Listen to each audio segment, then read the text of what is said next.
Thiruvanmiyur cotton house இப்பொழுது OMR காரப்பாக்கத்தில் மே 29 பிரம்மாண்ட திறப்பு விழா.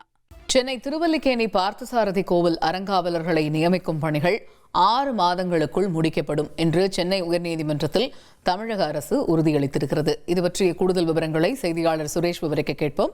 இந்த வழக்கு பற்றிய விவரங்கள் என்ன சுரேஷ், விவரிங்க.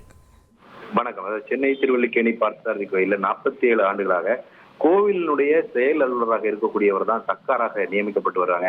அதனால அரசு அதிகாரியா இருக்கக்கூடிய செயல் அலுவலரை சர்க்காராக நியமிக்க கூடாது என்ற கோரிக்கையுடன் TR ரமேஷ் என்பவர் வழக்கு தொடர்ந்திருந்தாரு.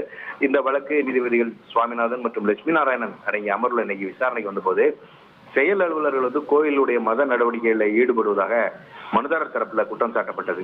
அப்போ மத நடவடிக்கையில தலையிடுறதுக்கு செயல் அலுவலர்களுக்கு என்ன உரிமை இருக்கு, அலுவலர்கள் அறங்காவலர்கள் எப்போது நியமிக்கப்படுவார்கள் என்ற ஒரு கேள்வியை நீதிபதிகள் எழுப்பினார்கள். இதற்கு பதிலளித்த தமிழக அரசின் கூடுதல் தலைமை வழக்கறிஞர் பாலசுப்ரமணியம், அறங்காவலர் பதவிக்கு தற்போது விண்ணப்பங்கள் வரவேற்கப்பட்டுள்ளன, நியமன நடைமுறைகளை முடிக்கிறதுக்கு 6 மாதங்கள் ஆகும் என்று தெரிவித்தார். இதை பதிவு செய்து கொண்ட நீதிபதிகள் 6 மாதங்களுக்குள்ள அறங்காவலர் நியமன நடைமுறைகளை முடிக்க வேண்டும் என்று உத்தரவிட்டிருக்கிறார்கள். மேலும் கோவில் செயல் அலுவலர்கள் எந்த காரணத்தை கொண்டும் மத நடவடிக்கைகள்ல தலையிடக்கூடாது என்றும், கோவிலுடைய பழக்க வழக்கங்கள் மரபு தெரிந்தவர்கள் மட்டுமே அந்த மத நடவடிக்கைகளை மேற்கொள்ள வேண்டும் என்று உத்தரவிட்டு இந்த வழக்கை முடித்து வைத்திருக்கிறார்கள். தகவல்களுக்கு நன்றி சுரேஷ். திருவான்மியூர் காட்டன் ஹவுஸ் இப்பொழுது OMR காரப்பாக்கத்தில் மே 29 பிரம்மாண்ட திறப்பு விழா.